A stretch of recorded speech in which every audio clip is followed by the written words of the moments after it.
Hello everybody and welcome on my journey to watch 500 films in 1 year. The next 3 films I watched were The Purge, The Purge Anarchy and The Purge Election Year. The Purge is about a wealthy family who is held hostage for harbouring the target of a murderous syndicate during the Purge, a 12-hour period in which any and all crime is legalised. The Purge Anarchy is about 3 groups of people who are trying to survive Purge night out on the streets. The Purge Election Year is about a presidential candidate who is targeted for death on Purge night due to her vow to eliminate the new Founding Fathers tradition for good. I have to start by saying that I absolutely love dystopian movies such as Rollerball and Soylent Green, and it was refreshing to see a modern-day take on these themes.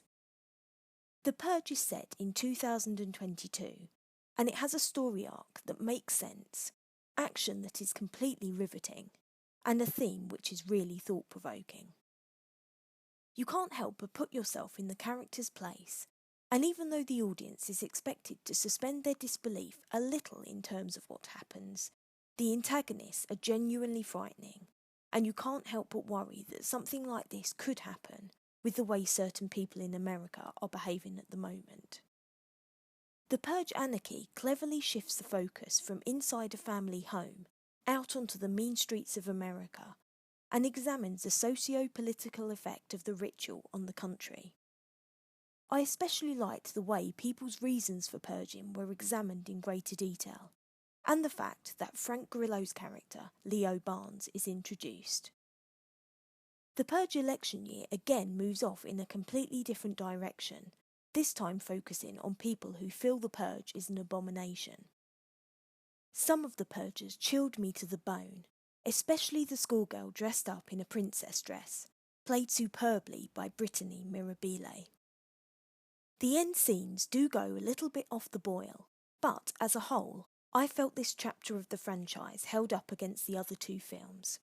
And while I would like the 3 movies to remain as a trilogy, I would be interested to see what else James DeMonaco may have up his sleeve for new stories in the series. I think every film in this franchise has its own merits, and every film works really well with the others due to the changes in focus and the widening of the group of characters and circumstances explored.